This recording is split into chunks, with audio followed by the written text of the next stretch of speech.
Thank you Venkat. స్థానిక సంస్థల ఎన్నికల్లో ఈవీఎంలకు ప్రింటర్స్ ఏర్పాటుకు కార్పొరేషన్ రూల్స్లో సవరణలు చేస్తూ ఉత్తర్వులు జారీ అయ్యాయి. ఖమ్మం కార్పొరేషన్ ఎన్నికల్లో ఈవీఎంలకు ప్రింటర్స్ను ఏర్పాటు చేయాలని ఈసీ నిర్ణయం తీసుకుంది. జీహెచ్ఎంసీ ఎన్నికల్లో అవకతవకలు జరిగాయని ఆరోపణలు వచ్చిన నేపథ్యంలో ప్రయోగాత్మకంగా 35 పోలింగ్ కేంద్రాల్లో ఈవీఎంలకు ప్రింటర్లను ఏర్పాటు చేయాలని ఈసీ నిర్ణయం తీసుకుంది.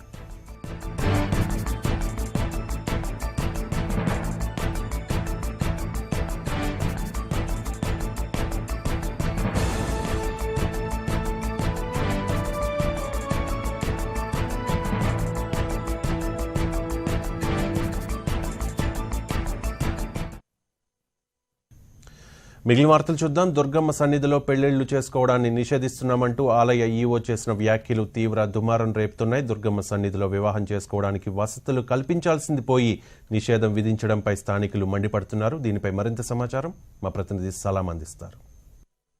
చేసి ఉన్న కనకదుర్గమ్మ తల్లి దేవస్థానంలో ఏదైతే వివాహాలు జరుగుతుంటాయి, ఈ వివాహాలకి అనుమతి లేదు అని చెప్పి ఒక సంకల్పంతోనే మహామండపంలో ఉన్న ఒక పెద్ద గదిని భక్తులందరికీ ఇచ్చి వాళ్ళు కళ్యాణాలు చేసుకోవడం కోసం చేస్తున్నామని చెప్పేసి మాత్రమే చెబుతున్నారు. ఏదైతే మీకు వచ్చిన సమాచారం వరకు మాత్రం పెళ్లిళ్ళు బ్యాన్ అనేది మాత్రం ఏదైతే రద్దు చేస్తామనేది మాత్రం తప్పుడు సమాచారం వచ్చింది. పెళ్లిళ్ళు బ్యాన్ అనేది దుర్గమ్మ దేవస్థానంలో ఎటువంటిది చర్యలు పూనుకోలేదు, పూనుకోబోం కూడా రాబోయే రోజుల్లో వీళ్ళకి ప్రత్యామ్నాయంగా వేరే స్థలం చూపిస్తామని చెప్పి ఈవోగా నరసింహారావు గారు చెబుతున్నారు. ఇది ప్రస్తుతానికి ఉన్న కనకదుర్గమ్మ దేవస్థానం మీద ఉన్నది.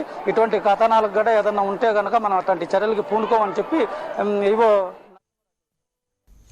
ఇక ఏపీ పాలిటిక్స్ విషయానికి వస్తే టీడీపీలో చేరుతున్నట్లు పాతపట్నం వైసీపీ ఎమ్మెల్యే కలమట వెంకటరమణ ప్రకటించారు. ఈ విషయాన్ని ఆయనే స్వయంగా తెలిపారు.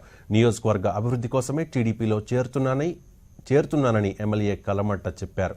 విజయవాడలో సీఎం చంద్రబాబు నాయుడు సమక్షంలో టీడీపీలో చేరతానని ఆయన ప్రకటించారు.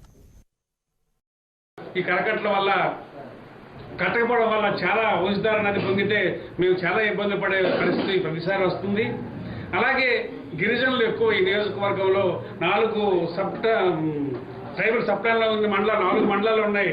కాబట్టి అన్ని విధాలుగా కూడా గిరిజనులకి సాగునీరు కానీ తాగునీరు కానీ డ్రింకింగ్ ఇది విద్య వైద్యం కూడా అందించని పరిస్థితుల్లో ఉన్నాయి.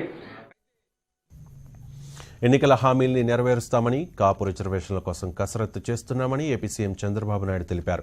2018 కల్లా పోలవరంను పూర్తి చేస్తామని తెలిపారు. కేంద్ర బడ్జెట్లో ఏపీకి తగినన్ని నిధులు కేటాయించలేదన్నారు.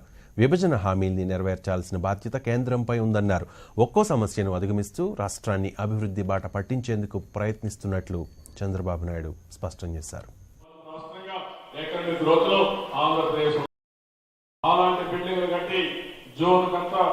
మొత్తం హైదరాబాద్ నుంచి పూర్తిగా సెక్రటరియట్ ని అమరావతికి తరలించే బాధ్యత ఈ ప్రభుత్వం తీసుకుంటున్నాం. అనుమానం లేదు, పనులు అవుతాయి, ముమ్మరంగా చేస్తున్నాం.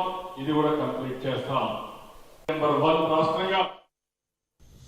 మాజీ ఎంపీ చింతామోహన్ ఆధ్వర్యంలో తిరుపతిలో మాక్ పార్లమెంట్ నిర్వహించారు. గత 2 సంవత్సరాలుగా చట్టసభలు ఏ ఒక్క ప్రజా సమస్యను పరిష్కరించలేకపోయాయని చింతామోహన్ ఆరోపించారు.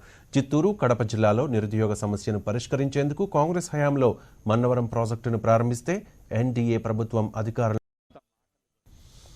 వరంగల్ కార్పొరేషన్ ఎన్నికల్లో కారు పార్టీ దూసుకుపోతోంది. తమ అభ్యర్థులను గెలిపించుకునేందుకు టీఆర్ఎస్ శ్రేణులు ప్రచారం ముమ్మరం చేశాయి. మంత్రి హరీష్ రావు వరంగల్ ఈస్ట్ జోన్లో రోడ్ షో నిర్వహించారు. వరంగల్ నగరం శరవేగంగా అభివృద్ధి చెందాలంటే టీఆర్ఎస్ను గెలిపించాలని కోరారు. టీఆర్ఎస్ అభ్యర్థులకు ఓటు వేసి భారీ మెజారిటీతో గెలిపించాలని హరీష్ రావు ప్రజలకు విజ్ఞప్తి చేశారు.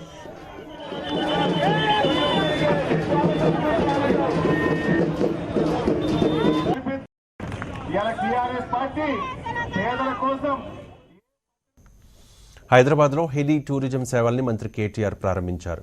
లండన్లో మాదిరిగా హైదరాబాద్లోని ఇకపై పర్యాటకులు విహంగ వీక్షణం చేయనున్నారు. హెలికాప్టర్లో ప్రయాణిస్తూ హైదరాబాద్లోని చారిత్రక కట్టడాలు, పర్యాటక ప్రాంతాలు, సరస్సులు, సుందర ప్రదేశాలకు తిలకించనున్నారు. హెలీ టూరిజం ఇన్ హైదరాబాద్ అనే పేరుతో తెలంగాణ పర్యాటక శాఖ, ఇండివెల్ ఏవియేషన్ సంస్థ సంయుక్తంగా ఈ కార్యక్రమాన్ని నిర్వహించనున్నాయి. హెలీ టూరిజం సేవలు అందుబాటులోకి రావడం చాలా సంతోషంగా ఉందన్నారు మంత్రి కేటీఆర్.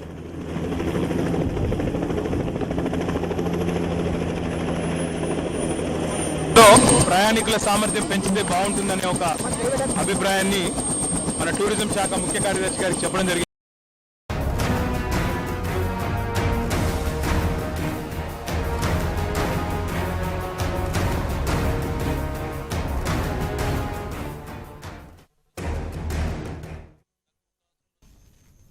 ఇవి బులెటిన్ విశేషాలు. మరో బులెటిన్లో మరిన్ని అప్డేట్స్తో మళ్ళీ కలుద్దాం. చూస్తూనే ఉండండి నమ్మవద్దు సామాన్య విజయంలో సామాన్య.